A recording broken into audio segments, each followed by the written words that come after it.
Saudara, warga Melabu Kamis malam menggelar sholat tarawih pertama di masa pandemi COVID-19 di Masjid Agung Baitul Makmur Melabu, Kabupaten Aceh Barat. Hal tersebut dikarenakan hasil pemantauan hilal atau Rukyatul Hilal pada tanggal 23 kemarin tidak terlihat bulan sebagai penentu awal Ramadan 1441 Hijriah atau 2020 Masehi. Pemandangan tak biasa terlihat di Masjid Agung Melabu Aceh Barat. Sholat tarawih yang biasanya dipadati jemaah kini hanya terlihat beberapa saf saja. Kemudian ada juga sebahagian masyarakat kita yang sudah duluan sudah melaksanakan ibadah puasa Ramadan, yaitu mulai hari Kamis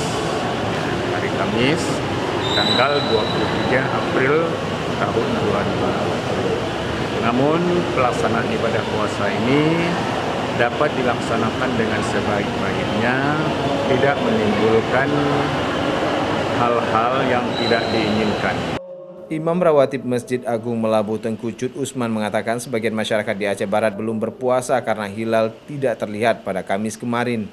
Meski demikian, sebagian masyarakat Aceh Barat sudah berpuasa sejak hari Jumat kemarin mengikuti keputusan pemerintah. Sejumlah masjid di daerah tersebut juga sudah melaksanakan sholat tarawih. Pelaksanaan sholat tarawih di Aceh masih terlihat mengabaikan aturan pemerintah tentang jaga jarak di tengah menghadapi bencana wabah virus COVID-19. Raja Umar, Arif Fahmi, Kompas TV, Melabu, Aceh Barat.